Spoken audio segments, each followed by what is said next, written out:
Magandang araw at magandang buhay, lalong-lalo na sa ating mga minamahal na mga senior citizens. Sa araw na ito ay meron kayong magandang balita na dapat malaman. Dahil sa September 8, 2025 ay meron pong magaganap na payout para sa ating mga minamahal na mga senior citizens. Attention sa lahat ng ating mga senior citizens. Social Pension, September 8, 2025 payout schedule, ating alamin at kunin ang magandang balita sa content ko na ito. Ang main objectives po ng ating content ngayon is malalaman mo ang mga lugar kung saan may magaganap na payout. Pangalawa, ang mga payout venue. Pangatlo, anong oras po ang inyong payout? Pang-apat, ano po ang kumpletong requirements? Pang-lima, mga dagdag pang kaalaman.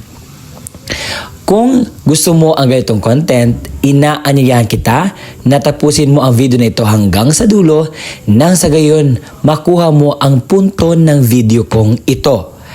At kung ang content na ito ay gusto mo na pinagmamasdan ang payout ng ating mga senior citizens, update sa kanilang benefits, at iba-iba pang mga balita patungkol sa ating mga senior citizens, ay isubscribe mo na ang aking YouTube channel. Dahil araw-araw po akong nag-upload ng content which is helpful na malaman po ang update ng ating mga senior citizens. At kung nais mo na maging updated ka sa mga videos na i-upload ko pa dito sa aking YouTube channel, ay i-bell notification mo na. At sa punong ito, atin nang pag-uusapan ang balita na magaganap sa September 8, 2025. Ang una po sa ating listahan ay ang Barangay Central sa Munisipalidad ng Tarragona. Dahil po sa September 8, 2025 ay meron po magaganap na payout. At ito po aking ihatid ang detalye.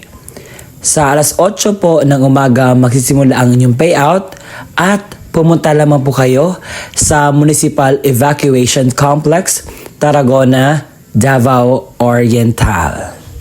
Sa munisipalidad ng Matalam, meron po magaganap na payout mula po sa September 8 hanggang sa 10 sa Indigent Senior Citizen, third quarter ng Social Pension payout. Kaya naman po, puntahan niyo po ang inyong mga barangay dahil malaman niyo po doon ang update po sa inyong social pension for indigent senior citizens.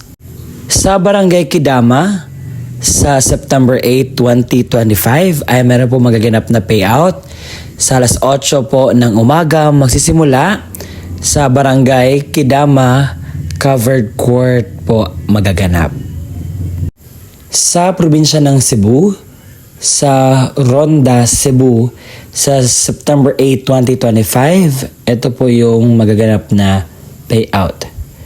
Sa Barangay Vive na may 103 pensioners, alas 8:30 hanggang alas 10 ng umaga sa Vive Covered Court. Sa Barangay Malalay na may 126 pensioners, alas 10:30 hanggang alas 12 ng tanghali sa Malalay Covered Court. Sa Barangay Langin na may 131 pensioners, alas 12:30 hanggang alas 2 ng hapon sa Langin Covered Court.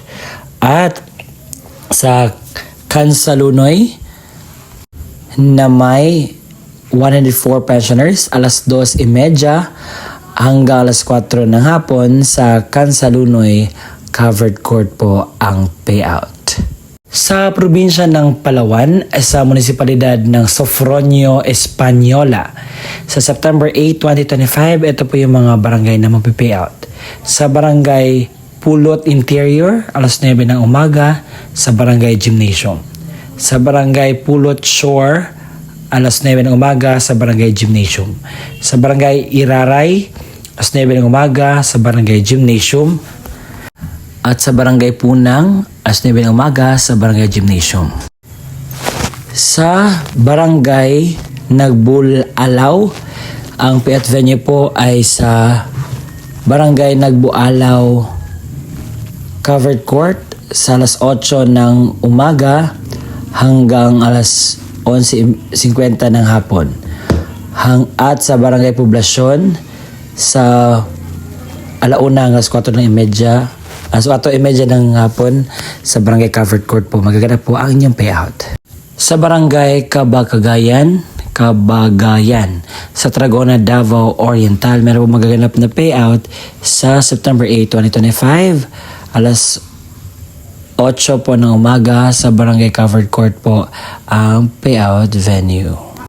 At ang panghuli po sa ating listahan na may magaganap na payout sa Social Pension for Indigent Senior Citizens ay ang probinsya ng Cebu sa September 8, 2025 sa Lower Becerril Barangay alas 9 po ng umaga. Ang inyo pong magaganap na payout, kaya naman kunin nyo na po ang detalye sa requirements. At yun po ang kumpletong balita na magaganap sa September 8, 2025. Kaya naman, nalaman ninyo na po ngayon ang dapat na malaman ninyo na detalye patungkol pa sa payout sa September 8, 2025. At ito po ay totoo. Lahat po ito ay legit na information and inyo pong napakinggan. Hindi po ito gawa-gawa lamang dahil bawal po akong gumagawa ng mga impormasyon na hindi po nabigyan po ng katarungan. Dapat po legit lamang po ang aking ibibigay. Kaya naman ito po ang aking sa inyo na legit po ang aking sinasabi na mga contents. At yung iba, sir, bakit hindi po namin nakita sa inyong vlog ang aming barangay? Ano po yung dapat mong gawin? So, ganito lang po yun. So, pumunta kayo sa pinakamalapit na barangay sa inyo at dapat mong gawin ay tanungin po sa update para sa inyong payout sa Social Pension for Indigent Senior Citizens. Nasa gayon po ay meron kayo idea kung kailan at saan. Kasi yung ibang barangay, nag-update sila sa kanilang barangay mismo, hindi sila nagpo-post dito sa Blue App. At ang aking pong mini-mention dito or binavlog yung mga po sa Blue App. Kaya naman, nalaman nyo ngayon. At sa puntong ito, ibibigay ko na ang kumpletong detalye sa requirements. Benepisaryo, isang malinaw na Xerox ID ng senior citizens na mayroong 3 orihinal na pirma o thumb mark sa katulad ng ID ng senior citizens. Paalala, pananatihing presentable ang mga dokumento. Ilagay sa plastic envelope ng iwasang magusot. Huwag bilutin ang mga papel at siguraduhin pareho ang pirma o thumb mark base sa ID ng senior citizens. Kung authorized representative ng senior citizen o benepisyaryo ang kukuha ng pensyon, isang malinaw na Xerox ID ng senior citizens na mayroong 3 original na pirma o thumb mark sa katulad ng sa ID ng senior citizens. Authorization letter na nagmula sa MSWDO, CSWDO, or OSCA na mayroong original na pirma ni na MSWDO, OSCA, senior citizens at authorized representative.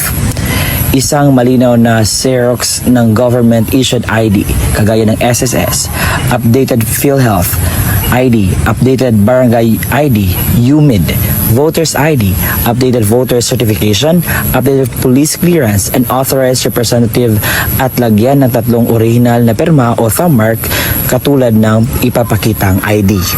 Paalala, siguraduhin pareho ang lagda o thumb mark ng senior citizens, benepisyaryo at authorized representative base sa kopya ng government-issued ID na pinisinta. Kompletuhin ang mga hinihinging lagda, thumb marks sa authorization letter, iwasang magusot at huwag bilutin ang mga dokumento. Kung namatay na ang benepisyaryo, isang malinaw na Xerox ID ng pensioners. Warranty letter na nagmula sa MSWDO, CSWDO o OSCA na may pirma ni MSWDO. Xerox ng death certificate ng benepisyaryo na may mayroong serial number. Isang malinaw na Xerox ng government-issued ID, kagaya ng SSS, updated PhilHealth ID, updated Barangay ID, UMID, voter's ID, updated voter certification, updated police clearance ng authorized representative at lagyan ng 3 original na pirma o thumb mark katulad ng ipapakitang ID. Palala, kompletuhin ang mga hinihinging lagda o thumb mark sa warranty letter, iwasan magusot at huwag bilutin ang mga dokumento.